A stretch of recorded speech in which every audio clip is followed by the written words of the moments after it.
Ask a mother what the worst part is. She will not say the phone call. She will say everything after. The file she is not permitted to read. The calls that stop being returned. Mississippi has asked a lot of mothers to wait. In 1955, a 14-year-old from Chicago was pulled from the Tallahatchie River. His mother refused to close the casket. A jury took about an hour to decide no one was responsible. 71 years later, the waiting has not ended.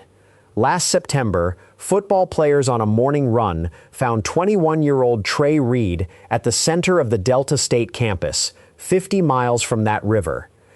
The state ruled it a suicide. His family paid for their own examination. This month, neighbors in Jackson found 29-year-old Tasia Fortune behind a vacant house on a street called Road of Remembrance. Police will not say whether they suspect foul play. Her autopsy has not been released. And on the morning of July 6th, on a barrier island 10 miles off the Mississippi coast, a body surfaced at the northwest tip. He was 18. 2 days earlier, he had gone out on the water with friends for the 4th of July. Everyone on those boats came home, everyone except him. His name was Nolan Wells. 2 pathologists have examined his body. Neither can tell you how he died. The state's report is finished, and it is sealed.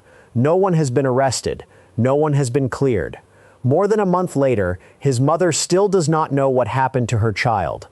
For 4 weeks, everyone with a microphone had something to say about him. A fake toxicology report circulated until the state had to denounce it publicly.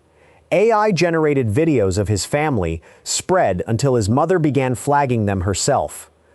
Millions of views were earned on a boy who cannot correct the record about himself. One voice stayed out of it.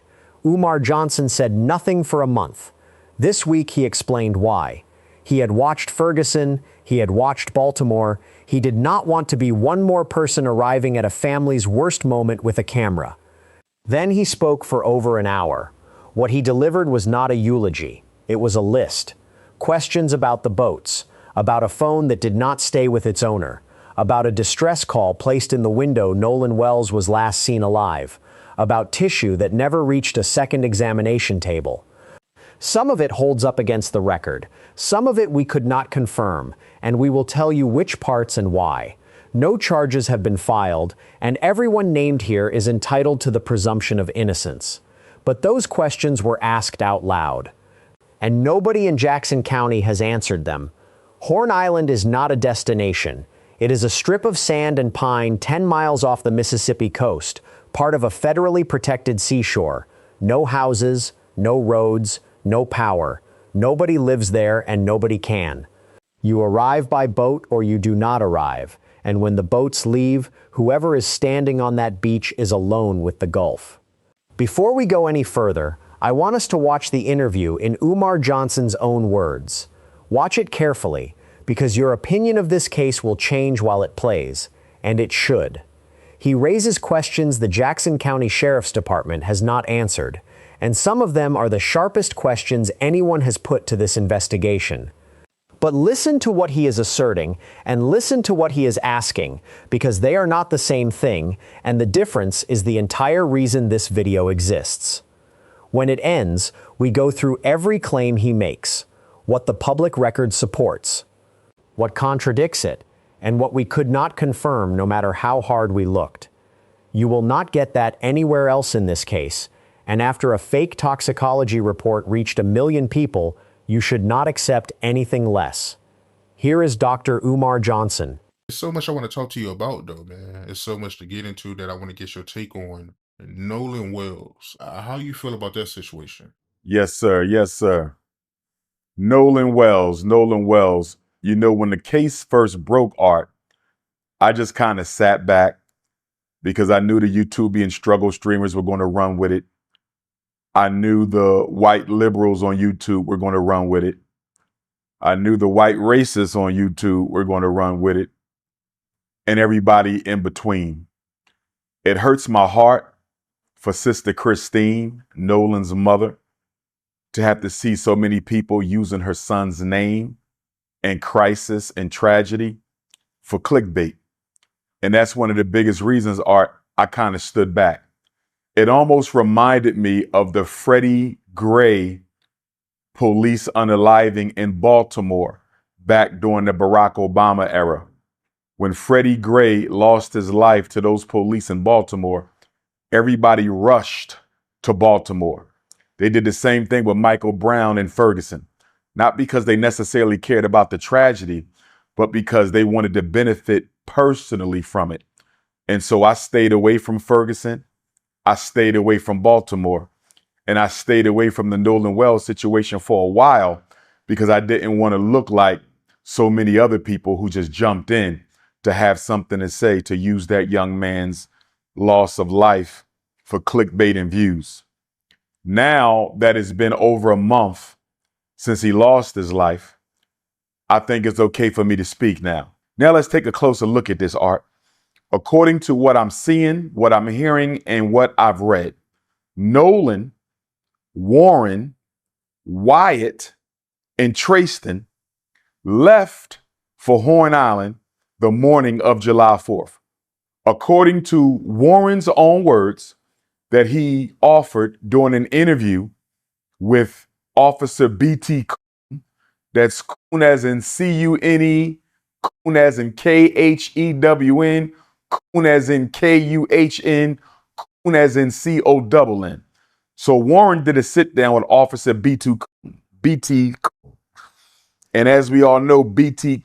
Coon is white YouTube's pet monkey. He's white YouTube's pet monkey. So Warren sat down for an interview with white YouTube's pet monkey. And he said that they left for Horns Island the morning of July the 4th, and that it was approximately 30 of them spread across 3 boats. Approximately 30 youth spread across 3 boats. They all went to Horn Island together. They arrived at approximately 11:30. So they left around 9-ish, 8, 9-ish, whatever the case may be. They left the morning of July 4th. They arrived on White Devil's Horn Island at about 11:30. So 3 boats, 30 youth, they went together. I'm not clear on whether the 3 boats came back together or not. That's another question that I have, Art. Did they come back together the same way they left together? Because I'm treating all 30 of those white youth and all 3 of those ships as crime scenes and as suspects. All 3 ships are potential crime scenes. All 3 boats are potential crime scenes, and all 30 youth are potential suspects. I don't know why Jackson County Sheriff Ledbetter or Jackson County District Attorney Mulrath, I don't know why they decided to separate the boat that Nolan was on. Warren's boat, I don't know why they separated that boat from the other 2 for purposes of investigation and analysis. Because those 3 boats operated as a team. And since they went out there as a team, and it hasn't been made clear to me whether or not they came back together as a team, all 30 white youth and all 3 boats should have been part of this investigation, not just the 1 boat. That is my first big issue with this case. Who decided to separate the other 2 boats and the other 20 or so youth? I got a problem with that, Art, because according to the Cajun Navy, they have no GPS information on the other 2 boats, Art. They have no GPS information on the other 2 boats. Now let's get into this. According to Warren and Nolan's other so-called white friends, they decided to leave the island around 4:30. So they were roughly on White Devil's Horn Island from 11:30 to 4:30. That is about 5 hours. About 5 hours. Now, one question that has to be asked, Art, why did y'all leave so soon? Because they party on Horn Island all day long. Y'all didn't leave at sunset. Y'all didn't leave at sundown. Y'all left after only being there 5 hours? That's a little suspicious, Art. And I haven't heard anybody ask any of them, why did y'all decide to leave after only being there for 5 hours? Did y'all plan to only be on White Devil's Horn Island for 5 hours? Why did y'all leave at that time? But we'll deal with that later. So then let's listen to Jayvon, Nolan's other best friend. Now, another problem I got with this whole story, Art, is Nolan allegedly had too many best friends. I'm trying to find out, how does Nolan have so many best friends? And why did all of these so-called best friends leave their best friend on White Devil's Horn Island without his cell phone and keys? I'm trying to figure this out. So Jayvon claims he's Nolan's best friend. Warren claims he's Nolan's best friend. And Trayston allegedly claims that he's Warren's best friend. So did Warren have three best friends? Excuse me. Did Nolan have three best friends? Did Nolan have 13 best friends? Did Nolan have 30 best friends? Because if Jayvon is the best friend of Nolan, and if Warren is the best friend of Nolan, and if Trayston is the best friend of Nolan, exactly how many best friends did Nolan have? Are y'all making this up? Who did Nolan tell Warren was his best friend? Who did Nolan ever tell Trayston was his best friend? I'm not going to question Jayvon, because he's a brother. And I do believe that there's a strong chance that they may have been best friends. And I say that not only because Jayvon is a brother, Art, but I also felt that Jayvon, through the investigation team and alley-oop, with some of the answers that he gave on TMZ. Some of Jayvon's answers, in my opinion, kind of made it clear to me he actually cared about Nolan. He actually cared about Nolan. I believe Jayvon actually cared about Nolan. And because of that, I'm willing to say that Jayvon may have actually been Nolan's best friend.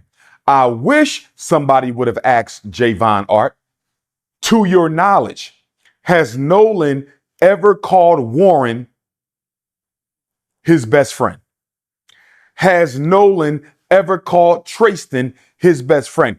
To your knowledge, Jayvon, has Nolan ever told you that Warren and Trayston were best friends of his? Because, Art, I'm having a problem with this three best friend narrative. Okay?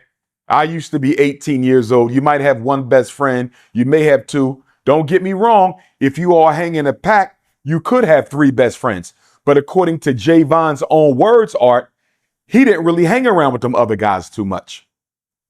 That's what I allegedly thought I heard him say. He didn't hang around with them guys too much. So if you got 2 or 3 or 4 best friends, you guys normally travel as a group. Jayvon seemed like he kind of spent most of his time with Nolan alone, just the two of them, not with Trayston and Warren. Although he knew them, it didn't appear that he hung out with them on the regular. So how could they all then be best friends? It's possible. I'm not saying it's not possible. I'm saying it's unlikely. So, according to Jayvon, Art, he saw Nolan at 3:40 on the island. According to Jayvon, what I heard him say to TMZ allegedly was that he had another friend who was involved in an altercation, and that he left Nolan at about 3:40 to go check on his buddy, because according to Jayvon, his buddy was on another ship, and the parents of whomever on this other ship were trying to get him off the island because he was crashing out. He never said who this friend was. He never exactly told us what happened. But he said, I left at 3:40 to go check on my friend on another boat because, quote unquote, well, these are not his words, I'm paraphrasing, he was kind of wilding out, crashing out, and he needed to help calm him down. I'm paraphrasing. He said when he got back, Nolan was nowhere to be found, and I'm paraphrasing. And Nolan's boat that he came on, Warren's boat, the so-called Big Daddy, the 22-foot Triton, had already left the scene. So according to Jayvon, I left Nolan at 3:40 to go deal with another situation. I came back, he was gone. According to Katie, the white girl who Nolan's white best friends are trying to use as an alibi in this situation. Okay, because they claim, and Warren said the same thing to Officer B.T. Coon when he spoke with him. They claim that Nolan told them, I'm going to hang back on this island and talk to Katie. You guys go ahead and I'll get back however I get back. Again, I'm paraphrasing. But guess what? We learned through Katie's sister that Katie said she has no knowledge of Nolan ever saying that. And Katie said her conversation with Nolan was between 3 and 4:30. So you know what that means, Art? We can pretty much digest, conclude that Nolan was likely to have been unalived, Art, sometime within the hour of 3:30 to 4:30. I'm going to insinuate that Nolan's life was taken because I do not believe he accidentally drowned. If he drowned, he was forcibly drowned. And we'll get to that in a minute. If Nolan drowned, he was forcibly drowned. He did not accidentally drown. He was a great swimmer. Miss me with the nonsense. That boy did not drown. If he drowned, it was by force. So again, Art, all three of these people, arguably the last three to see him alive, except for those who took his life, Katie, the coach, and Jayvon, are arguably the last three people to see Nolan alive, except for those who took his life on that boat, allegedly. That's my position. So they're all basically cutting off around 3:30, Art. Remember, they made the call for the emergency CTO at 4 o'clock. Jayvon said he cut out 3:40. The coach, 3:30. They made the call at 4 o'clock. That conversation we heard, the CTO call, which we're going to talk about in a minute, that took place at 4. It sounded like there was some struggling going on in the background. Nolan could have been getting unalived while they were making the call, Art. Nolan could have been getting unalived while they were making the call. Nolan could have been getting choked out while they was on the phone with Cito.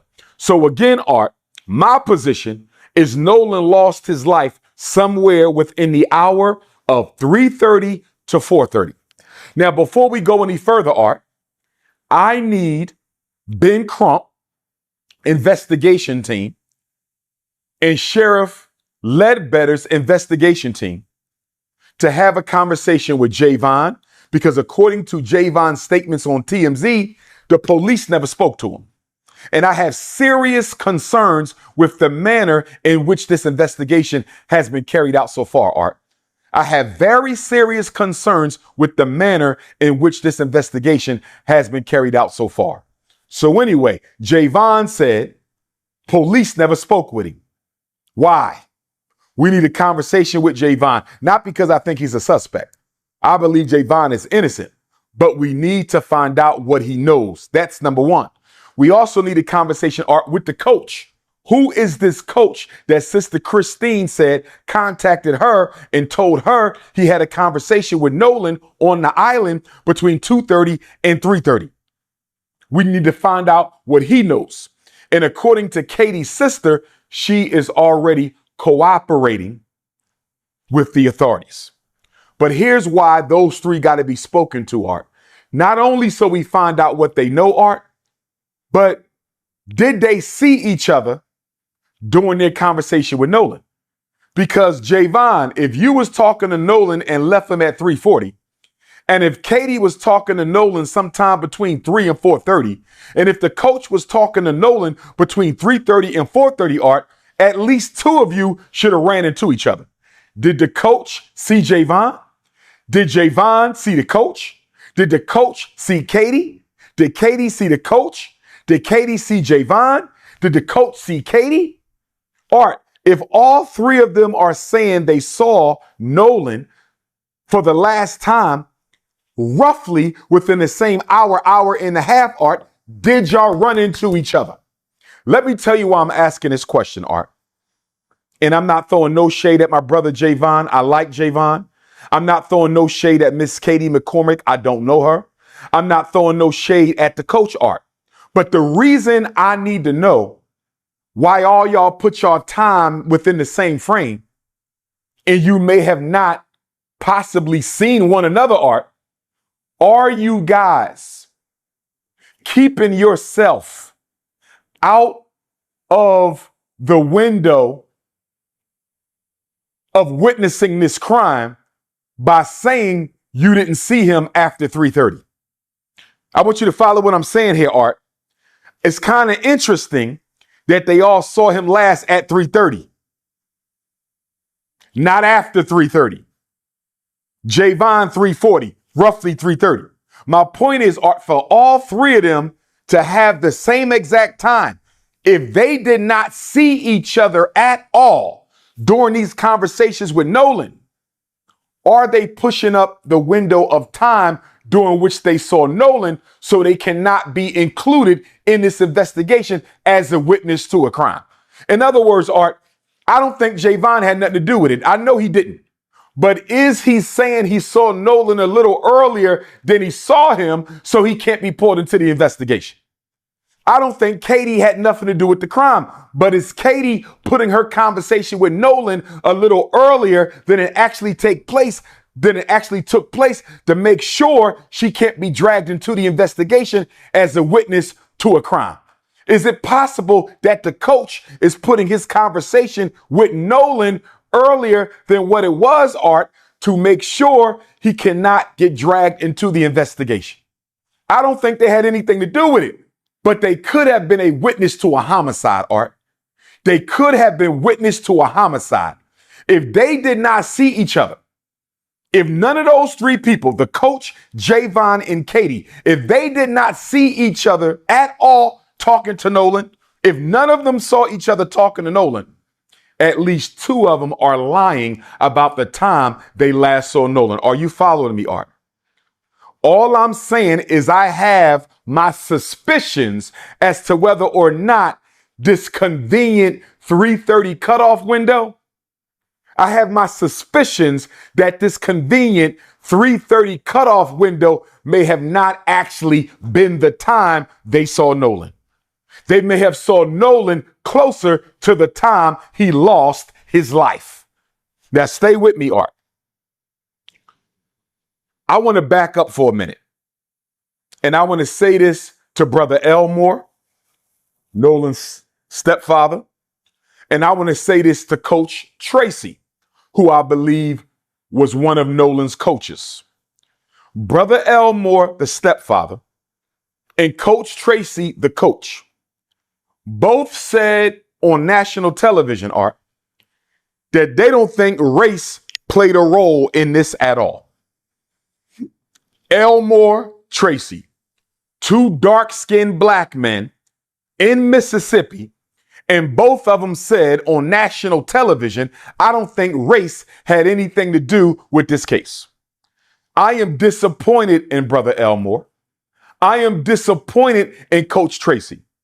How dare you help these young people avoid the Matthew Shepard and James Byrd Jr. federal hate crimes law, Art, by you saying you don't think this had anything to do with race, Brother Elmore and Coach Tracy. You are helping these white folks avoid federal hate crimes charges. And let me tell you why this is important, Art. Let me tell you why this is important. Under the federal hate crimes law, Matthew Shepard, James Byrd, signed by Barack Obama, 2009. Under the Federal Hate Crimes Act, Art, you can go to jail for life. You can go to jail for life under the Federal Hate Crimes Law. So if you can go to jail for life under the Federal Hate Crimes Act, Art, why is Nolan's stepfather and coach telling white folks they don't think it had anything to do with race? I still love my brother Elmore. I still love my brother Coach Tracy. But would y'all please watch what comes out of your mouth during this investigation? Because you are undermining justice for Nolan. I hope you're listening, Brother Elmore. And I hope you're listening, Coach Tracy. You are undermining justice for Nolan by saying you don't think race had anything to do with it. How in the hell do you know? How do you know if race had anything to do with it? How well do you know these young people? It was 30 of them, Art. It was damn near 30 white youth spread across 3 boats. How many of them did Elmore know? How many of them did Coach Tracy know? So how are you going to go on TV and say, I don't think it had anything to do with race? Why are you helping them avoid accountability for what they may have done? I don't know if they did it, Art. You don't know if they did it. They don't know if they did it. And they definitely don't know if it was motivated by race. What they should have said, Art, is what Jayvon said. And that's why I like the young brother Jayvon. That's why I like that young brother Jayvon. His mother, Sister Tashima, shout out to you. You raised a good kid. When TMZ asked Jayvon if he thought it had anything to do with race, Art, when TMZ asked Jayvon if he thought this had anything to do with race, he said, what? I don't want to answer that question. I don't want to answer that question. Perfect answer. Perfect answer. Or, Art, they could have said, I don't know. Nolan's stepfather could have said, I don't know if it had anything to do with race. Coach Tracy should have said, I don't know if it had anything to do with race. But to say you don't think it had to do with race when he was the only black boy across 3 ships, are you out of your mind? Why would you say that and help them avoid the Federal Hate Crimes Act? Jayvon gave a better answer than those 2 black men. Jayvon, a child, gave a better answer than those 2 black men, Art, when he said, I don't want to answer the question. And shout out to Jayvon, Art. He's intelligent. You know why? Because by saying, I don't want to answer the question, he answered the question.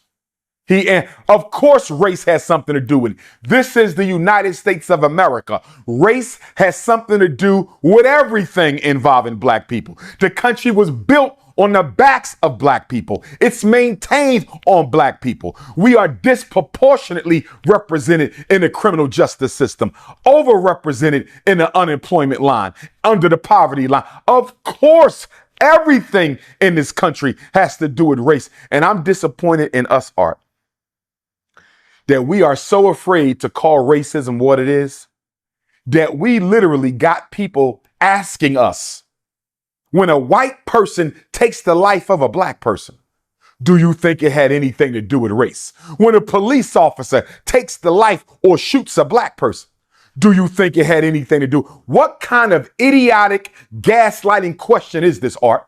All white people are racist.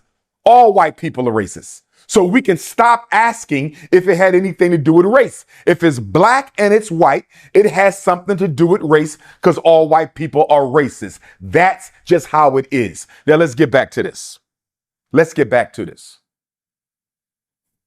Before we deal with the infamous Cito call, Art, I got a few questions for Warren. I want to deal with that infamous Cito call, Art.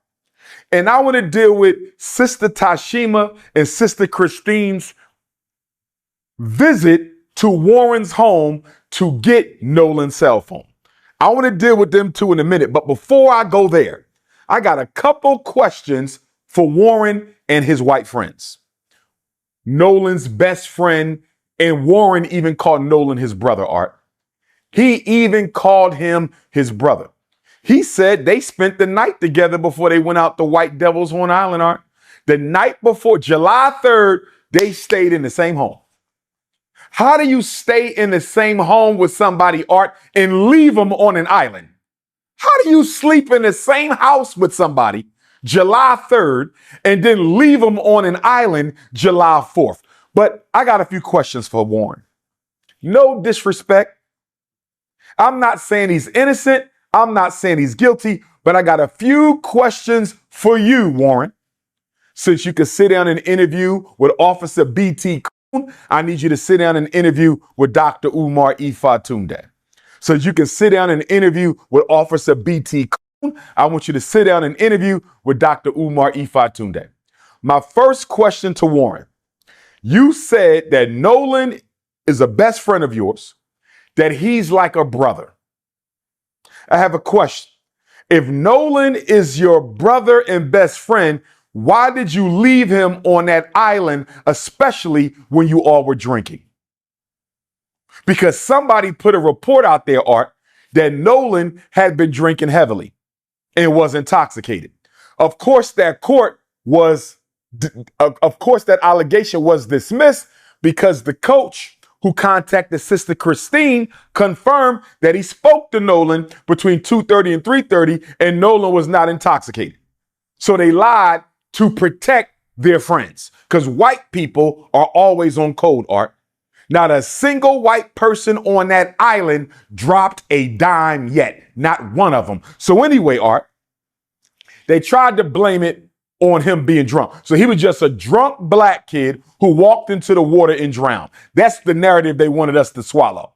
He was just a drunk black kid who walked into the water and drowned. And remember, Art, Sheriff Ledbetter allegedly ruled the case an accidental drowning before he did any investigation. He ruled Nolan's death an accidental drowning before he did any investigation. As far as I'm concerned, that meets the definition of public corruption. As far as I'm concerned, that meets the definition of public corruption. But stand with Warren, Art. Warren, if Nolan is your brother and best friend, why did you leave him on an island without his cell phone and his keys? Why did you take his cell phone and keys back to the mainland? You left him there and took his cell phone and keys back. Can you please explain that to me? What person wants to be on an island without their phone? Help me understand that, Warren. I don't know of an 18-year-old who wants to be anywhere without their phone, Art. They don't want to be in school without their phone. They don't want to be at home without their phone. They don't want to be out of town without their phone. They don't want to be at the mall, the movies, the restaurant. They don't want to be nowhere without their phone, let alone on an island with no way to get off. You left your best friend on an island, your so-called brother. You left him on an island with no way to get off, and you took his phone and his keys. Can you explain that to me, Warren? While you're thinking about it, I got another question for you, Warren, while you're thinking about it. You said at 11 o'clock, you called Miss Christine to see if she heard from her son. Warren said, Art, I called Miss Christine to see if she heard from Nolan. She said she had not heard from Nolan. Can I ask you a question, Warren? If you took his phone, how in the hell was his mother supposed to hear from her son when you have the son's phone? Did you tell Miss Christine that you had her son's phone when you called her? I bet you didn't. I bet you didn't. Think about that, Art. He called the mother and asked her if she heard from her son. But he knows she didn't hear from her son, Art, because he has her son's phone. How can the mother hear from Nolan when you have Nolan's cell phone and you left him on an island? And I bet you didn't tell her you had his phone. Because if she knew you had his phone, Art, she would not have had to use Life 360 to find the phone. If you had his phone and you called her at 11 o'clock to see if Nolan was okay, why didn't you tell Nolan's mom you had his phone? Why did my sister Christine and my sister Tashima have to use Life 360 to find their son's phone? Because you playing games. You playing games. You playing in our face like we stupid. That's what this is. I don't know if he did it, Art, but he damn sure knows who do. I allege and I believe that all 30 of those white kids on all 3 of them boats know exactly which one of them did it, and the rest of them are covering it up. And guess what, Warren? And the rest of you 30 white kids on those 3 boats, let me explain something to you. Federal hate crimes law, you can go to jail for the rest of your life in case nobody didn't tell you. Federal hate crimes law, you can go to jail for the rest of your life in case nobody told you. Guess what? The Emmett Till Anti-Lynching Act, you can go to jail for up to 30 years. And if Nolan was unalived by more than one person, that constitutes a lynching. That constitutes a lynching. So you can go to jail for up to 30 on the Emmett Till Act. You can go to jail for life on the Matthew Shepard James Byrd Hate Crimes Act. And in the state of Mississippi, Art, if you are an accessory after the fact, not accomplice. Accomplice means you participated in the murder. Accessory means you help cover it up afterwards. If you are an accessory to the fact after the fact, Art, you can go to jail for up to 20 years, Mississippi law. So they can go to jail for up to 20 years, Mississippi law. Accessory after the fact, you help to cover up the crime. You can go to jail for 30 years on the Emmett Till Anti-Lynching Act because more than one of you probably participated in Nolan's unaliving. And under the Matthew Shepard James Byrd Federal Hate Crimes Act, Art, they can go to jail for life. And this is why I need Nolan's step, pop, and coach to watch what comes out of their mouth and stop trying to help these white kids avoid accountability for what they did to Nolan. Because if the tables will turn, white folks are not going to try to help your child avoid any accountability. So stop the c***ing. Now, another question I have for Warren. You said you and Nolan been friends since 8th grade. Since 8th grade, Art. But Sister Christine says she don't know none of them kids really, Art. She don't know them white kids.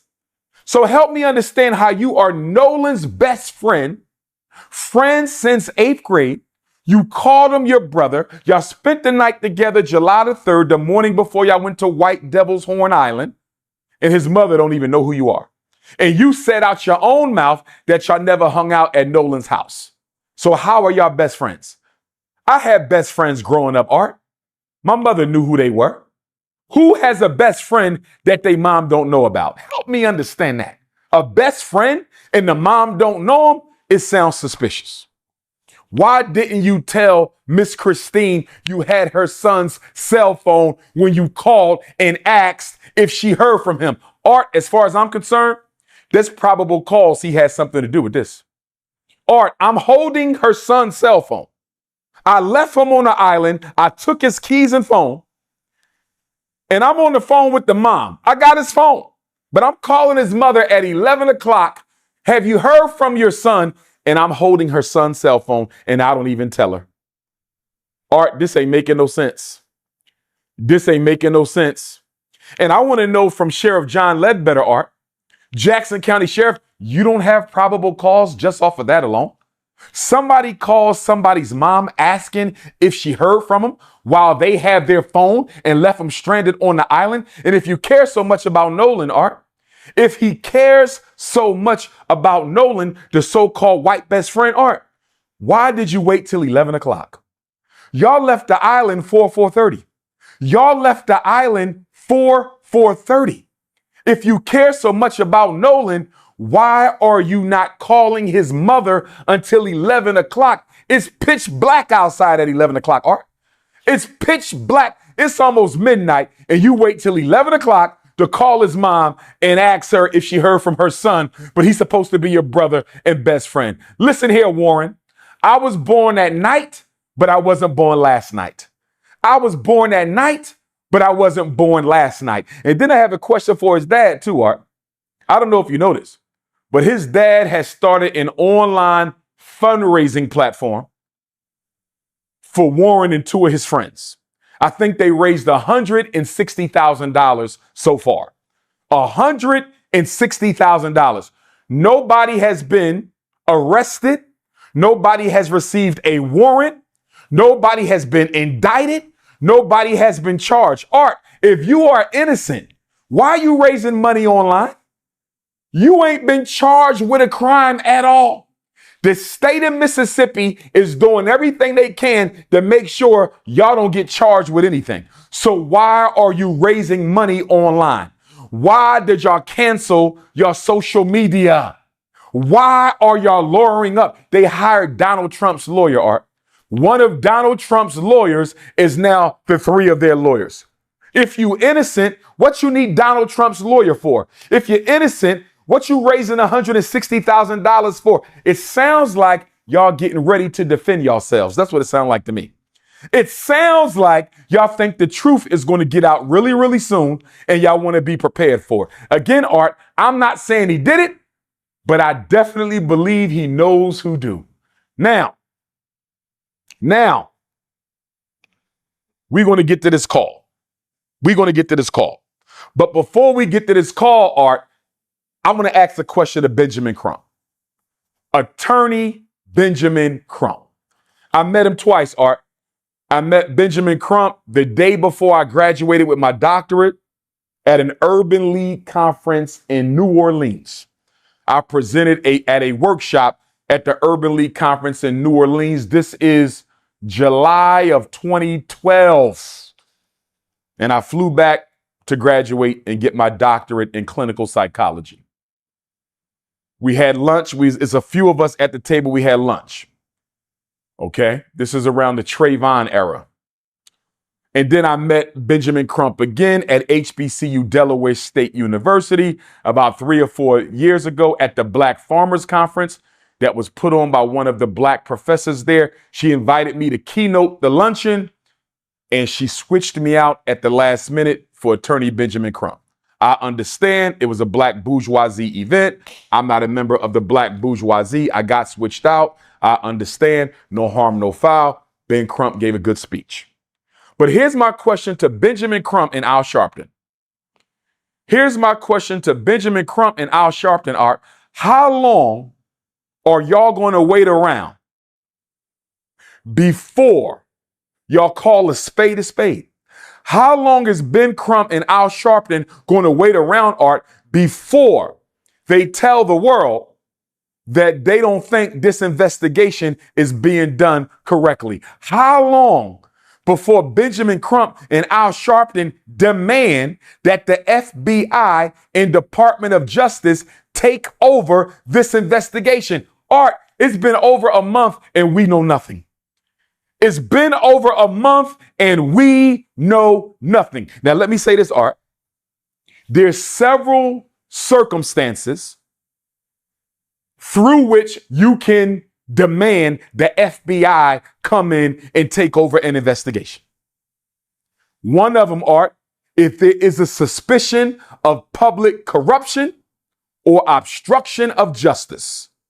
The FBI, the Department of Justice, can come in and take over a case on the suspicion of public corruption or obstruction of justice.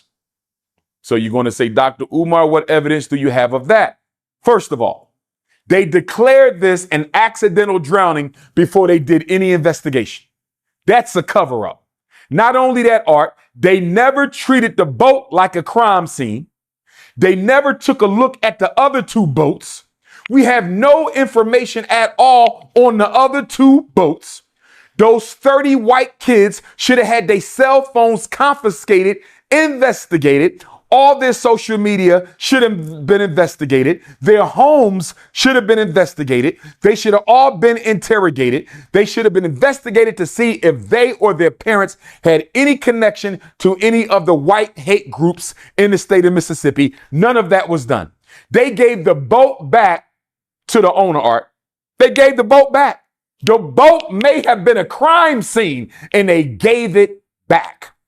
Now, according to the Cajun Navy, another question for Ben Crump, Art. According to the Cajun Navy, they offered Ben Crump to put dogs on the boat and let the dogs sniff it out to see if anybody had recently been deceased on that boat or if there had been any blood on that boat. And according to the representative from the Cajun Navy, Ben Crump told him don't do it. So I need Ben Crump, respectfully, I'm not accusing him of nothing, Art, but I need Ben Crump to explain to me why you didn't let them use the dogs to sniff out that boat. Why did you not let them sniff out that boat with them dogs? Did you have your own dogs to sniff out the boat? Because if you didn't, why didn't you let them sniff the boat out with the dogs? the dogs can tell, Art, if somebody had recently lost their life or if blood had been spilled. He said Ben Crump told him no. I need Ben Crump to explain that. I need Sheriff John Ledbetter to explain why the boat wasn't treated as a crime scene, potential crime scene. I need him to explain why all them white kids wasn't arrested and questioned, because if it was black kids and a white kid went missing, Art, they would have all been arrested and questioned. You know that. They would have all been arrested and questioned. And then let's talk about the autopsy, Art. Let's talk about the autopsy. So the Mississippi State Medical Examiner, they do their autopsy July 7th, right? July 7th. And then Nolan's mother requested an independent autopsy, as she should have. They send Nolan's body to Washington, D.C. When the black medical examiner gets the Nolan's corpse, Art, the throat tissue and the lung tissue is gone. How is he supposed to determine if Nolan died from being choked out or if Nolan died from drowning if he don't have the throat tissue or the lung tissue, Art? How is he supposed to do his job and y'all didn't send the throat tissue or the lung tissue? And nobody has explained yet whether or not the medical examiner in D.C. is ever going to get the throat tissue or the lung tissue. And I personally believe, Art, I personally believe Nolan was deceased before he hit the water. I believe Nolan was deceased before he hit the water. And the reason they held on to the throat tissue and the reason they held on to the lung tissue is they didn't want nobody to know that Nolan was murdered before he hit that water. Just like Emmett Till was murdered before he hit that water. Just like Dr. King's brother, A.D. King, was murdered before he hit that water. Remember, Art, when Dr. King's brother was murdered, Reverend A.D. King, they found him in a swimming pool. They ruled it a drowning. And then one of the paramedics said what, Art? One of the paramedics who took Dr. King's brother out the pool, Art, said he didn't have no water in his lungs. The paramedic said he didn't have no water in his lungs, Art. And plus A.D. King, just like Nolan, A.D. King, just like Nolan, was a great swimmer, Art. Was a great swimmer. They kept them lungs, I believe. They kept the lungs, Art, because they knew that those lungs would have provided evidence of the fact that Nolan may have been deceased before he hit that water. They kept the throat because it may have shown some trauma that Nolan may have gotten choked out. And then you got the red substance around the back of the head that the DC medical examiner discussed. We don't know if Nolan got hit in the back of the head. We don't know if the blood simply drained to the back of the head. But here's the thing, Art. They say Nolan was found face down in the water.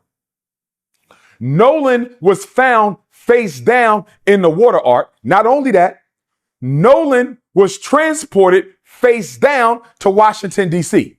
So guess what, Art? I have my doubts as to whether or not the red, which is probably blood in the back of the head, the subcutaneous red area, Art, I don't think that has anything to do with the blood draining to the back. You want to know why? Because he was found floating on his face and he was sent to Washington, D.C. on his face. So the blood couldn't have went backwards, Art. I believe Nolan got hit in the back of the head and it was that hit that cost him his life. It was that hit that cost him his life. It was that hit that cost him his life. Now, with that being said, Art,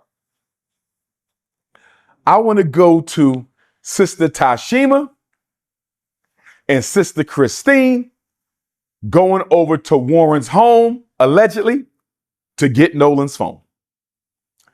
So Sister Christine reported Nolan missing around 12:22 p.m. on the 4th. Sometime after that, her and Sister Tashima, Jayvon's mom, used Life 360, Art, and they tracked the phone to Warren's home. I believe it was Warren's home.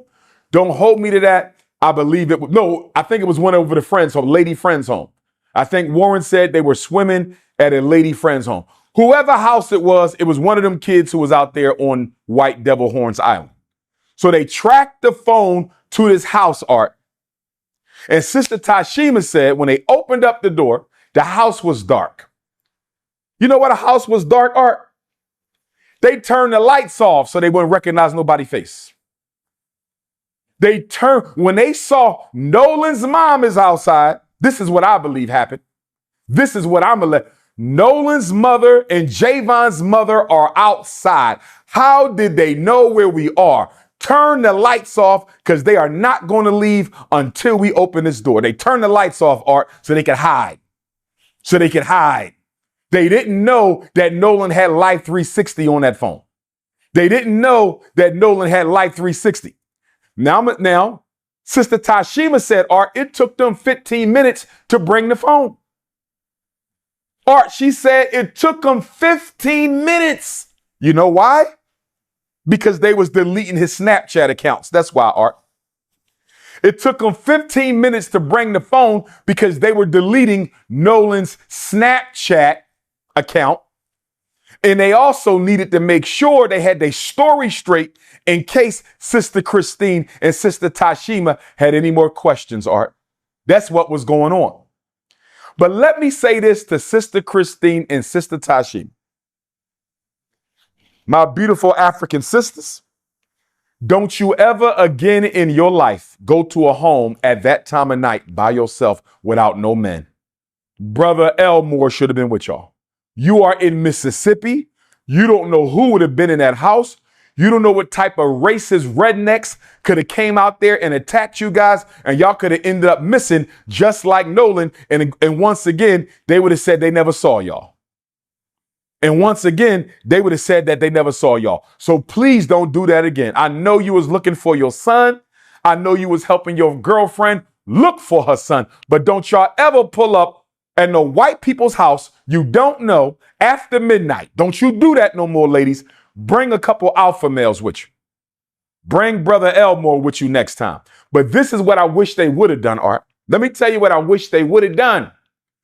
When Sister Tashima and Sister Christine got to that house, Art, I wish they would not have told them they knew the phone was in there.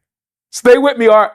I wish they would have not told them they knew the phone. They should have played it off, Art. They should have said, we want to know if anybody has seen Nolan. We haven't heard from him since he went with y'all to White Devil's Horn Island. And they would have said, we ain't heard from him, Art. And then I would have said, do you know if Nolan had his phone with him? I've been calling my son all day. He's not picking up. Do you know if he had his phone? And if they would have said no, Art, if they would have said, we don't know if he had his phone or not, you know what I would have done? I would have called the police and I would have told the police, Art, my son is missing. He went to White Devil's Horn Island with these white kids in his house. They have his phone.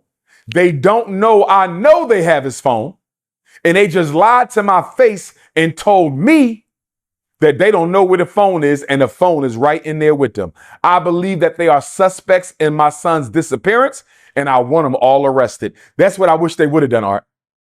I wish they didn't tell them they knew the phone was in there. I wish they would have acted like they didn't know if the phone was in there and just asked them if they saw the phone. And once those white kids lied, I would have called the police because they never thought anybody was coming for Nolan's phone and keys. They never thought anyone was coming for Nolan's phone and keys because they didn't know Sister Christine had Life 360 on that phone, Art. They did not know that. And I think it is so disrespectful, Art, so racist and so bigoted that white people are filing false reports on Sister Christine's nursing license, Art. She now got to go before the nursing board in Mississippi, Art. Nolan's mother, still grieving the death of her son, she got to go and defend her credentials because white folks are mad that she's demanding justice for her son. This sounds just like Mamie Till Mobley, Emmett Till's mother. They did the same thing to Emmett Till, Art. After they assassinated Emmett Till, they harassed his mother. They sent her all type of threatening phone calls, letters, notices. Here we are, Art. 61 years later, they doing the same thing to Nolan Wells' mom. For black people who think white people have changed, Art, it's time to wake up and smell the coffee. They are their ancestors, Art. They are their ancestors. They might be worse. They are their ancestors. And since they are their ancestors, we need to be our ancestors. Now, let's talk about the infamous Cito call, Art. So again, Jayvon sees Nolan at 3:40. The coach sees Nolan between 2:30 and 3:30. Katie sees Nolan between 3 and 4:30. I already told you I believe Nolan was unalived between 3:30 and 4:30. Now, our sister, what was her name? Jacqueline Brentley or something. Jeanette Brentley, Jacqueline Brentley. Forgive me, sister, for mispronouncing your name. But our sister, who is an audio engineer, Art, she went through the laborious process of cleaning up the background conversation during the infamous Cito call. She cleaned up the background audio during the infamous Cito call, Art. And during the infamous Cito call, Art, according to her cleanup, it sounds like they were trying to clean up an unaliving of Nolan Wells. You hear people saying things like, is he still alive? Did you unalive him? Is he okay? People are shocked, asking questions. Is he still breathing? If that tape gets corroborated, all the white young folks on those 3 boats need to go to jail, Art. They need to be charged, all of them. Whether you committed the crime, whether you was an accomplice to the crime, whether you was an accessory to the crime. Whether you committed the crime, first-degree murder, whether you was an accomplice to the crime, you helped them carry it out, whether you was an accessory to the crime, you helped them plan it, or you helped them cover it up, Art, because I'm having problems. I'm having problems with this investigation. It is too lax. It is too soft. And my question to Ben Crump and Al Sharpton, how long before y'all going to demand that the federal Department of Justice take over the investigation, Art? As I was saying earlier, you can demand the feds to take over the investigation, Art, if there is concern about public corruption and obstruction of justice. One of the boys' mom or stepmom, and I think it's Warren, allegedly, one of the boys' mothers or stepmothers is a Chancery Court judge. Another one of the children's parents is allegedly tied to the FBI. So, Art, if their parents are tied up in the Mississippi state power structure, if these children's parents are tied up in the Mississippi state power structure, you know damn well Mississippi is not trying to find any of those kids guilty of anything. You know that. Mississippi does not have a history of helping black people find justice against white people. That is not the history of Mississippi. It ain't the history of Arkansas. It ain't the history of Texas. It ain't the history of Louisiana. It ain't the history of South Carolina, Georgia, Florida, or none of those states. So why is it Ben Crump and Al Sharpton calling for a federal investigation? That's number one. Number two, Art, guess what? Horns Island is federal land. Horns Island is federal land, Art. If Horns Island is federal land, Art, why are we not demanding that the feds do the investigation and not Sheriff Ledbetter? The island is federal land, Art. It's federal land. Why aren't the feds carrying out the investigation? That's the second reason they should be involved. The third reason they should be involved, Art, is there's a strong likelihood that this was a federal hate crime and a lynching. Very strong likelihood that this was Nolan Wells' death is very likely to have been a federal hate crime, and it is very likely to have been a federal lynching, meaning more than one person participated in the racially motivated crime.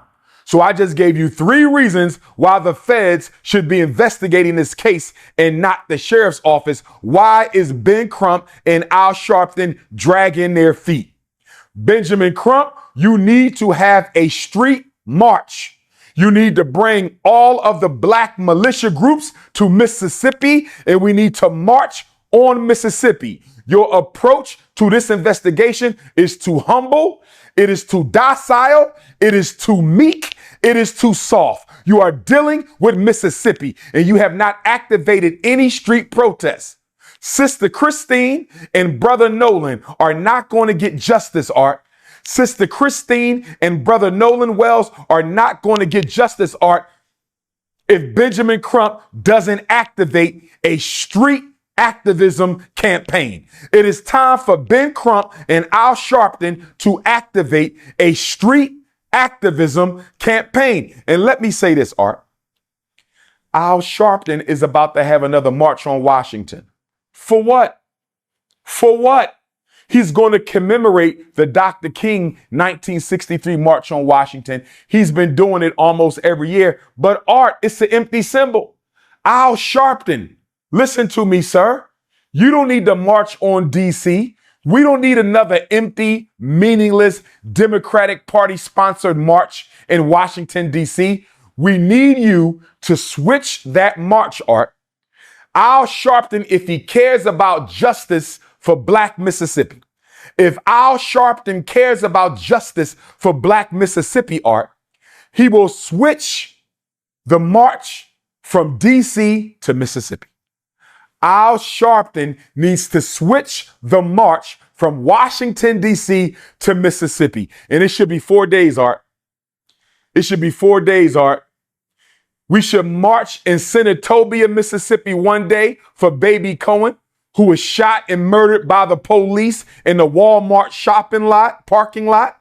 We got to march for baby Cohen, who was shot by the police in Senatobia. We have to march in Cleveland, Mississippi for our brother Trey Reed, who was unalived September 15th, 2025, hanging from a tree on Delta State University campus in Cleveland, Mississippi, September 15th, 2025. So we need to march in Cleveland, Mississippi. We need to march in Senatobia, Mississippi. We need to march in Jackson, Mississippi, because what just happened in Jackson on Monday, Art? A Black woman, 28, 29 years old, Tasia Fortune, was found hanging from a tree. Monday, Art, 4 days ago, a Black woman was found hanging from a tree in Jackson, Mississippi. And check this out, Art. They said her corpse, her body, had been hanging from the tree for 3 to 4 days, Art. 3 to 4 days, her body was hanging. It gets worse, Art. It gets worse. They said they had to use a ladder. They had to use a ladder to go up on the tree and get our sister Tasia down. And guess what the Mississippi State Medical Examiner ruled it, Art? Guess what she ruled it? The same thing she ruled Trey Reed's death as: suicide. Let me ask you a question, Art. How many Black people you know hang themselves from trees? I don't know no Black person who have ever taken their life by hanging themselves from a tree. In fact, it's almost impossible to hang yourself from a tree. In fact, Black people have been hung from trees by white people for over 200 years. So you mean to tell me the very method that has been used to take our lives at the hands of white people, we are now taking the method ourselves, Art. We are now taking the method ourselves, Art, and we're going to hang ourselves with a noose the same way white people used to hang our ancestors? Who does that make sense to?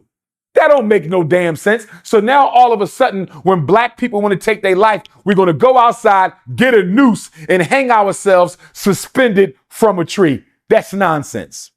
And the Mississippi State Medical Examiner, Art, every time a Black person is found hanging in Mississippi, she wants to rule it a suicide. You know why, Art? If you rule it a suicide, you don't have to investigate. If you rule it a suicide, you can close the case and you don't have to investigate. So Ben Crump and Al Sharpton need to turn up the heat under Sheriff Ledbetter's office. They need to turn up the heat under District Attorney Mulrath's office because they are dragging their feet. They are not taking this investigation seriously. It is too quiet. We don't know anything. Sister Christine don't know anything after 30 days, and Ben Crump and Al Sharpton need to go to the streets. Since you like to march every year in Washington, D.C., Al Sharpton, why don't you bring your behind to Mississippi and march? We need to march in Senatobia. We need to march in Cleveland, Mississippi. We need to march in Jackson for Sister Tasia Fortune. And we need to march in Ocean Springs for Brother Nolan Wells. And check this out, Art. The Attorney General said they're going to keep the toxicology and the autopsy report under seal. They're going to keep the toxicology and the autopsy under seal, Art, until the grand jury gets to see it.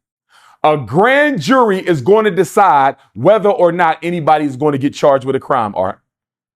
And I have a big problem with that, Art. That's what happened with Carmelo Anthony.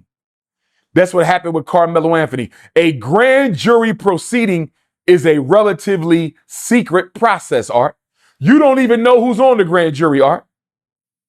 You don't even know who's a group of secret white people.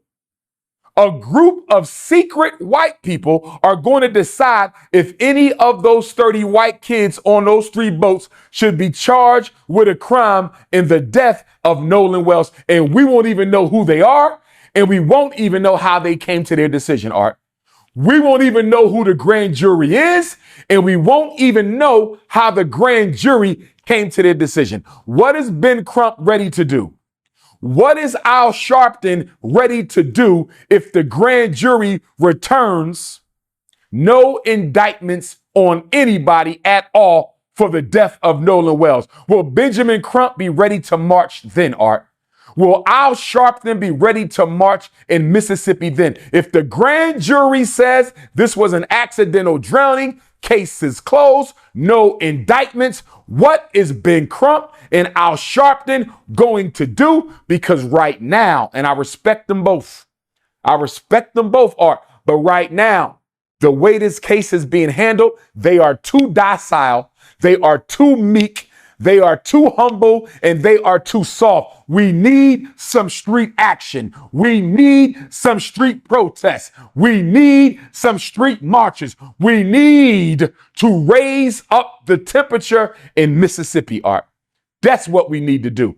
This is the state that unalived Medgar Evers. This is the state that lynched Emmett Till. This is the state that took the life of Baby Cohen. This is the state that lynched Tasia Fortune. This is the state that lynched Trey Reed. This is Mississippi, the state that tried to lynch Fannie Lou Hamer, the state that tried to lynch Ida B. Wells. When are we going to wake up and smell the coffee? Now, let's get to the infamous call, Art, and I'm going to wrap this up. Let me get to the infamous call, and I'm going to wrap this up. They called the Cito company at 4 o'clock. We already talked about the background noise that the audio engineer, our beautiful black sister, Jeanette Brentley, cleaned up. Sounds very suspicious, Art. It sounds like they may have been in the act of unaliving Nolan Wells when they made the call. It sounds like they may have been in the act of unaliving Nolan Wells when they made the call, Art. Allegedly. And guess what, Art? That would make perfect sense. You want to know why? Because the call was bogus. Nothing was wrong with that ship. This is my allegations. This is my belief and my allegations, and I'm standing on it. Nothing was wrong with the boat, Art, and I'm going to explain to you how we know this. Nothing was wrong with that boat. They made that call because they needed an alibi, Art. They needed an alibi. So if Nolan Wells, when Nolan's body was found, Art, if they were able to determine the time of death, when Nolan's body was found, and if they were able to determine the time of death, they say, wait a minute. Nolan was unalived at 4 o'clock. Guess what, Art? They could say our boat was sinking at 4 o'clock and we was on the phone with Cito. The phone call was an alibi, Art. The phone call was a decoy. The phone call was a bait and switch. There was nothing wrong with that boat, Art. So listen, we know that Mississippi is going to find all the audio engineers they can find, Art. We know that Mississippi is going to find all the audio engineers that they can find, Art, to try to say that the background noise cannot be corroborated or verified. You know they're going to say that. They're going to say we can't use the background noise. It's too much going on. We don't care what Sister Jeanette Brantley had to say. We don't care what y'all conspiracy theorists got to say. We had our own FBI audio engineers listen to it, and they can't make out the conversation. I believe it says what Sister Jeanette Brantley says it says. I believe it, Art. It makes perfect sense. They called at the time that they were unaliving him to have an alibi and an excuse. But guess what, Art? Even if they throw out the background noise, I believe we still have probable cause to arrest all 30 of those white kids. And I'm going to tell you why, Art. Let's listen to the conversation, Art. Let's listen to the conversation. He calls the operator on CETO. The operator says, "How can I help you?" And I'm paraphrasing. He says, our boat is sinking and we need a tow. She says, "How much water are you in?"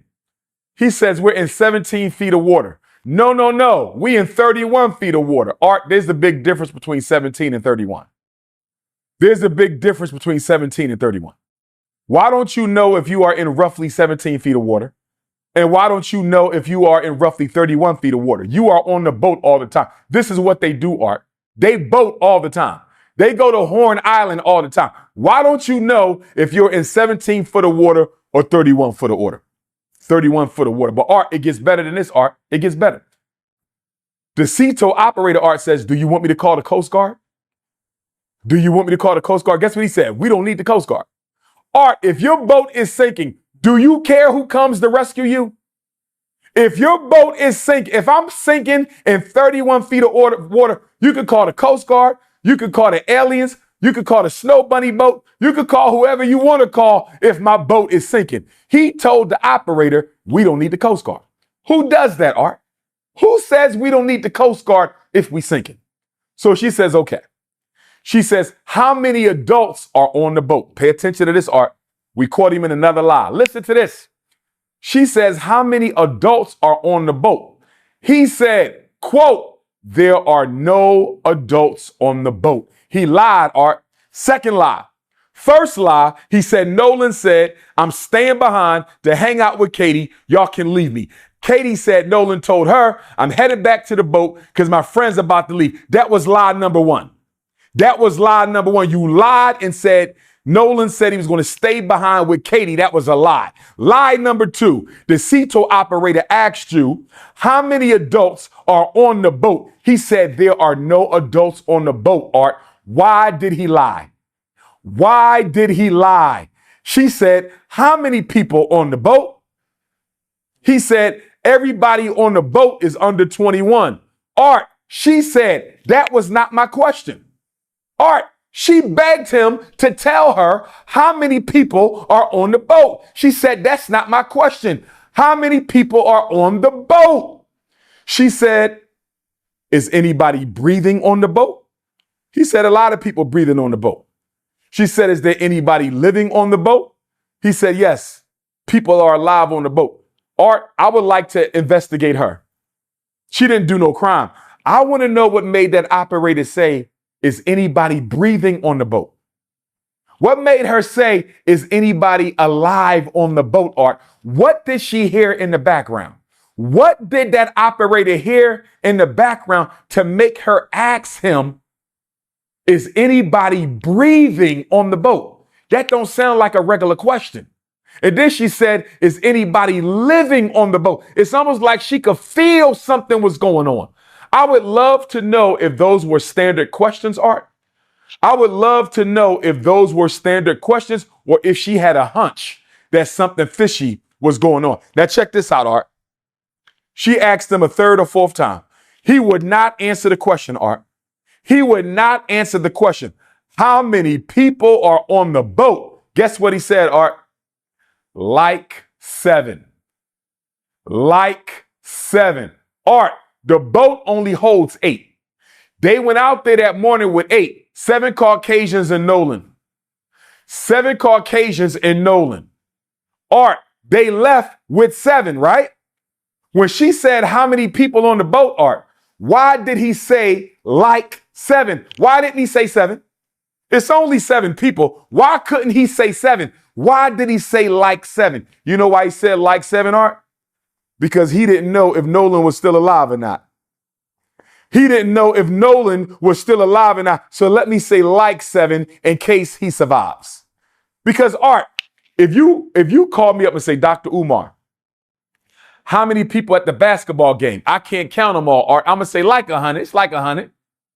Because I don't know. It could be a little less than 100. It could be a little more than 100. I'm going to say it's like 100. But Art, if there's only 7 people on the boat, I don't need to say like 7. I could just say 7. He didn't want to give her a direct answer. Why didn't he want to give her a direct answer, Art? Because he know it should have been 8 people on that boat. He know it should have been 8 people on that boat. So he said like 7 because he didn't want to say 7 so nobody can ask him where the hell was Nolan. Nolan's life was taken between 3:30 and 4:30, and they know exactly how and who. They know exactly how and who, Art. And they took the phone and the keys to get rid of any evidence. They took the phone and the keys to get rid of any evidence. And if Sister Christine and Sister Tashima didn't go to that girl's house to get that phone, they would have discarded it, Art. They were going to discard the keys in the phone and act like they never even had them either. Now, I'm going to give you this one piece, Art, and I'm going to leave it alone. I'm going to give you this one piece, Art, and I'm going to leave it alone. As I said, I'm very disappointed in the fact that Sheriff Ledbetter and District Attorney Morath are not investigating all 30 of those children. I'm disappointed that all 3 boats were not treated like a crime scene. Now, my primary theory, they unalived him on the boat, threw him over to make it look like a drowning. They unalived him on the boat or on land before they took off, threw him in the water to make it look like a drowning. But I'm going to say this to you, Art. I have another theory as well. I got 2 theories. That's my first theory. Let me give you my second theory and we're done on this. There's a strong chance, Art, that after they unalived Nolan, they held on to the body overnight and dumped it the next day, Art. Or they took the body to one of the other islands around Horn Island and dumped the body. And let me tell you why I believe this, Art. Let's go back to Emmett Till. Let's go to Emmett Till, Art. Emmett Till was unalived on August 28th. They barbed wired Emmett Till to a 75-pound cotton gin, 1955. August 28th, 1955, Emmett Till was unalived, and they barbed wired him to a 75-pound cotton gin and threw him in the Tallahatchie River. The Tallahatchie River, Art, is a freshwater river. Horn Island is on the Gulf of Mexico. It's salt water. Salt water is rougher and more active and more buoyant than fresh water, Art. Follow me on this. Emmett Till got thrown in the Tallahatchie, barbed wired to a 75-pound cotton gin, Art, and his body made it up to the surface on August the 31st. Even though he was tied to a 75-pound cotton gin in a river, his body floated up to the surface in 3 days, Art. Emmett Till was 14. Nolan Wells is 18. If Nolan Wells was unalived and dumped immediately on July 4th, Art, we should have saw his body on July 5th. If Emmett Till's body can make it to the top in 3 days, tied to a cotton gin, Art, why did Nolan Wells' body only surface the morning of July 6th? I think there is a strong possibility they held onto his body, Art, because they were afraid that if they dumped it immediately, it would surface too soon. If they dumped Nolan's body too soon, it would have surfaced before they were ready. That body could have floated back, Art, before they made it back home. They all go to jail. They could have held onto his body, Art, and dumped it on July 5th or dumped it the morning of July 6th. Because according to science, Art, Nolan's body should not have surfaced for 3 days. Or, according to what happened to Emmett Till, it should have surfaced within a day. The fact that it took Nolan Wells' body 41 hours before we saw it, I think that body might have gotten dumped, Art. I think they might have held onto Nolan Wells' body and dumped it a day or two later. And that's why the other two boats are important to the investigation, Art. How do we know Nolan wasn't unalived on one boat and held on the second boat? How do we know that? How do we know a second boat didn't take Nolan Wells' corpse to one of them other islands and then the body floated back, Art? Why are we not investigating all 3 boats and all 30 white children? Art, I'm going to tell you like this.